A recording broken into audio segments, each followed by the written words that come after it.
It's actually one of the most important ones because you need to get your license. This allows you to get paid while using your drone. This is how you can actually get paid by your hobby, by something that you've started and you've invested money with, but at the same time you enjoy. Now, if you're getting awesome looking footage and photos, you want to upload them somewhere like maybe Wirestock, it's a good idea to get your license because you cannot sell your footage otherwise unless you have this license.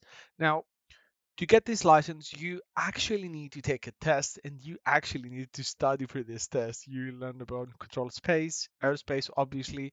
You will learn about the weather and a lot of essential things that you should know if you're going to be flying a drone.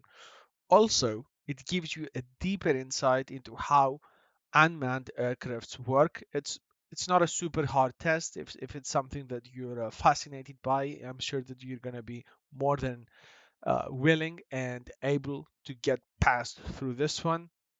But you just take a week to study. You can obviously this is something different, like in the UAE between the US. But as far as I know, like I had a friend that studied overnight, and he said, it was not that difficult, but I actually got it, and it's not even that expensive. You just get it. So uh, take the week, study. You'll be able to get a score that will get you your license, and then you don't have to worry about issues if you're trying to make money off your drone uh, or if you just fly it for your YouTube channel and you're making money off your YouTube channel. Now, this is plain and simple. I mean, most of us, you know, just use some part of those videos for your YouTube channel or just have a YouTube channel based on that. But it's not super hard and you can just use this one. I mean, why not, right? Why not? I'm going to be seeing you in the next one. Leave your questions below. Do leave a like and do subscribe. The most important things required besides getting your license.